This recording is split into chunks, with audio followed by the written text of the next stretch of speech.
I am 50 years old, and I remember a time when silence was the only way to find yourself. Today, that silence is gone.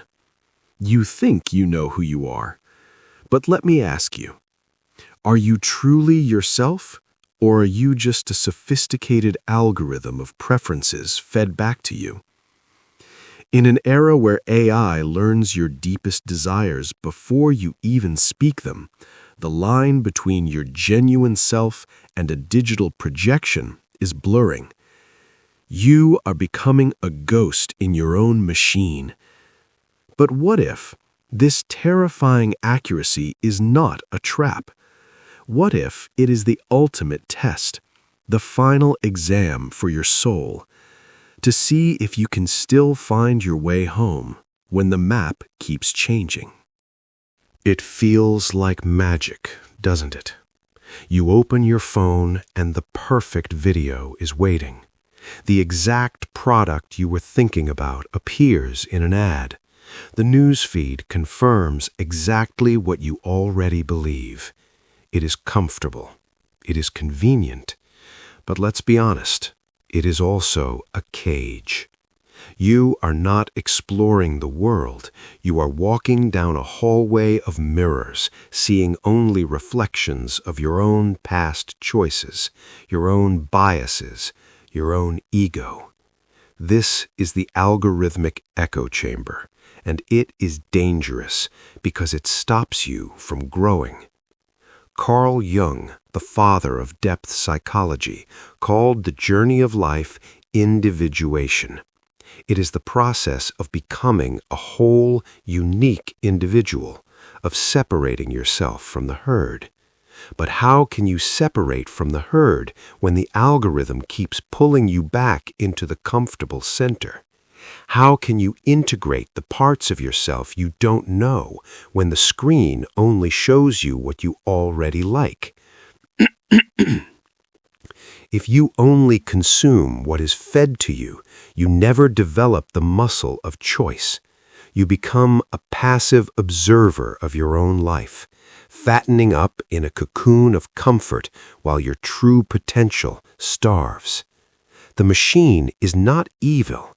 It is just a mirror, but it is a mirror that only shows you your persona, the mask you wear for the world. It hides the rest, and what it hides is the most important part, the shadow. Let me tell you a story about a man named Mark. He saw himself as a modern man, open-minded, a free thinker.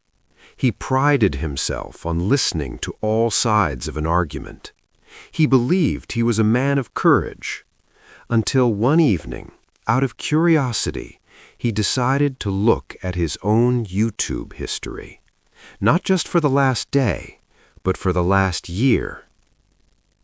He expected to see a rich tapestry of ideas, a reflection of his own intellectual curiosity. But the data told a different story. Videos on stock market crashes, hours of them, political commentary, almost always from the same perspective. How to prepare for the next recession, best home security systems for 2026. Hour after hour, the screen painted a portrait not of a free thinker, but of a man consumed by fear, a man obsessed with safety and control. The machine didn't judge Mark. It didn't call him a coward. It simply showed him the raw, unfiltered data of his own choices. It reflected the behavior of his shadow, the frightened part of him that his ego refused to acknowledge, the part he had pushed down into the digital unconscious. The algorithm had made it visible. And that is the terrifying and liberating power of this new era. Our shadow is no longer just a feeling in our gut. It is a documented history, a playlist of our deepest anxieties. But the shadow is not the only ghost in the machine. What about the dreams we project onto it? The ideal companion, the perfect guide, the whispers of our Anima and Animus, they are there too, hiding in plain sight. So, you have seen Mark's reflection, and now you are wondering what your own history might reveal. The first instinct is to look away, to delete the history, to pretend you never saw the man behind the curtain. But you and I both know the only way out is through. So how do we navigate this labyrinth? How do we turn this digital mirror from a prison into a tool of liberation? Here are 3 practices, not rules, practices to reclaim your soul from the algorithm. The first practice is the simplest and the most profound. I call it the 3-second pause. The next time you are scrolling and your thumb is about to click on a recommended video or an article or a product, stop for just 3 seconds. 1, 2, 3. In that silence, ask yourself one question. Am I choosing this, or is the algorithm choosing for me? Is this a conscious choice or a conditioned reflex? That's it. That's the whole practice. It sounds small, but it is a revolution. Because in those 3 seconds, you have broken the spell. You have moved from being a passive consumer to an active agent in your own life. You have flexed the muscle of choice. Feel that? That quiet space you just created?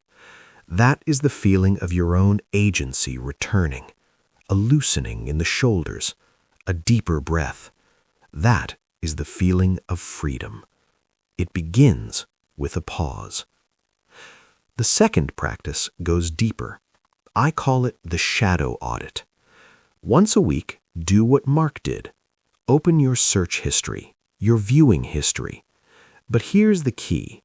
Do not judge the content. Look for the emotion behind it. Why did you spend an hour doom-scrolling news about a crisis? The shadow of fear is speaking.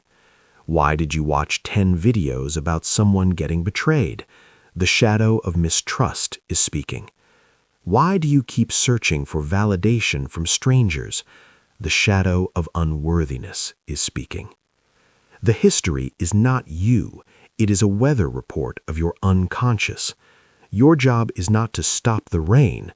Your job is to learn its patterns, to see what it is trying to tell you.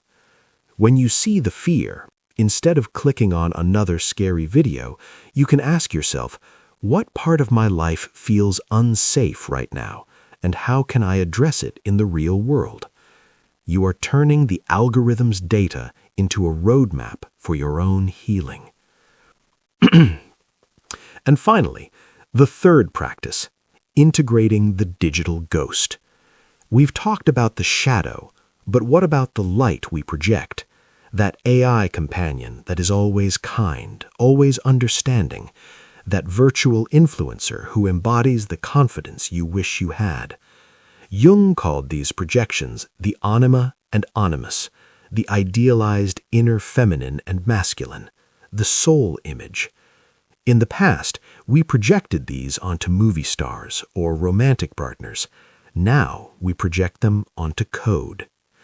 It is tempting to fall in love with these digital ghosts, to find comfort in their perfect, predictable presence, but that is a trap.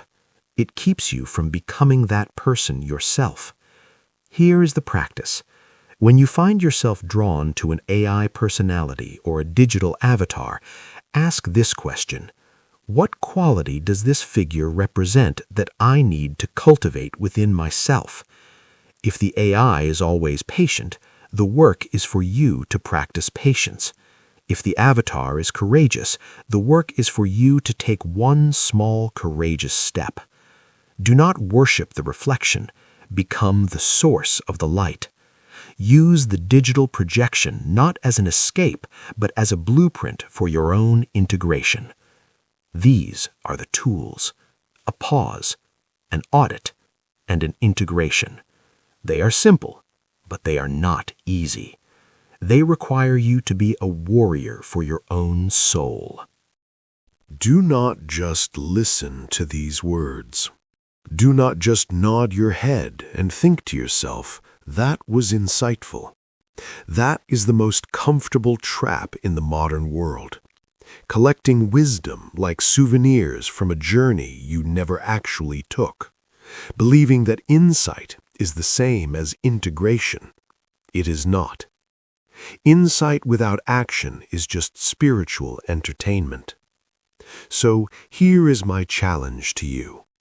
Tonight, not tomorrow, not when you feel ready, tonight, I want you to deliberately break your own pattern, an act of rebellion against your own digital reflection. Why? Because the algorithm only knows the person you were yesterday. It feeds your old habits, your old fears, your old comforts. Every time you click on its suggestion, you are feeding that digital ghost.